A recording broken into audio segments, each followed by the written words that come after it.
আসসালামু আলাইকুম everyone, welcome back to my channel ours time. আশা করি আপনারা সবাই ভালো আছেন। আলহামদুলিল্লাহ, আমিও ভালো আছি। আজকে নিয়ে এসেছি খুবই সহজ এবং মজাদার বাঙালিয়ানা একটি রান্না, বুটের ডালের রেসিপি। আজকে আমি শুধুই ডালটা রান্না করব, এখানে কোনো মাছ মাংস অ্যাড করব না।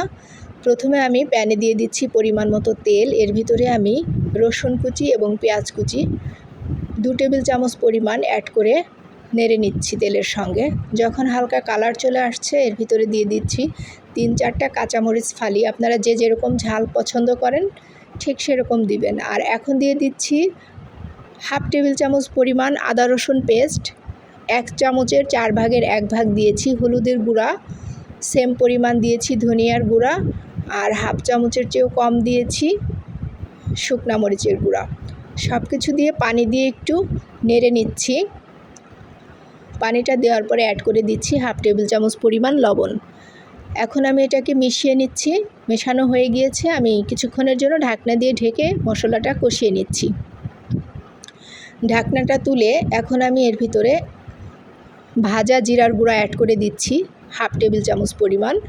সব কিছু নেড়ে খুব ভালোভাবে মিশিয়ে নিচ্ছি। আর এখন দিয়ে দিচ্ছি আমি 1 কাপ পরিমাণ বুটের ডাল। ওভারনাইট ভিজিয়ে রেখেছিলাম, এটা সুন্দরভাবে ভিজে গিয়েছে। আমি পরিষ্কার করে ধুয়ে এখন মশলার ভিতর অ্যাড করে দিয়েছি আর খুব ভালোভাবে নেড়ে নিচ্ছি মশলার সঙ্গে। কিছুক্ষণের জন্য ঢাকনা দিয়ে ঢেকে এটাকে আমি একটু কষিয়ে নিচ্ছি। ঢাকনাটা তুলে নিয়েছি, এটা থেকেও তেলটা আলাদা হয়ে গিয়েছে, আমার কষানো হয়ে গিয়েছে। এখন আমি এর ভিতরে গরম পানি অ্যাড করে দিচ্ছি। প্রথমে আমি 1/2 কাপ পরিমাণ দিয়েছি, এখানে আমি টোটাল 2 কাপ পরিমাণ গরম পানি অ্যাড করে নিয়েছি। এতেই আমার রান্নাটা কমপ্লিট হয়ে যাবে। এখন আমি খুব ভালোভাবে নেড়ে ঢাকনা দিয়ে ঢেকে 10 মিনিটের জন্য রান্না করে নিলাম। 10 মিনিট পর ঢাকনা তুলে আমি একটু নেড়ে সব কিছু চেক করে নিচ্ছি যেন স্বাদটা ঠিক আছে কি না। এখন আমি ঢাকনা দিয়ে ঢেকে রান্না করব যতক্ষণ পর্যন্ত ঘনত্বটা ঠিক না হয়। আমার রান্নাটা কমপ্লিট হয়ে গিয়েছে। এখন আমি এটা একটু ফোড়ন দিয়ে নিব। ফ্রাই প্যানে দিয়ে দিচ্ছি পরিমাণ মতো তেল, 2টো শুকনো মরিচ দিয়েছি, 1 টেবিল চামচ পরিমাণ রসুন কুচি, 2 টেবিল চামচ পরিমাণ পেঁয়াজ কুচি। এটা দিয়ে আমি তেলের সঙ্গে খুব ভালোভাবে নেড়ে নিচ্ছি।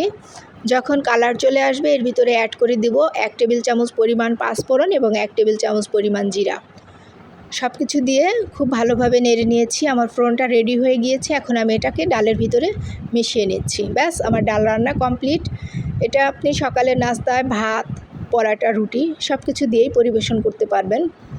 আপনাদের যদি রান্নাটা ভালো লাগে লাইক করবেন এবং কমেন্ট করে জানাবেন। ধন্যবাদ সবাইকে।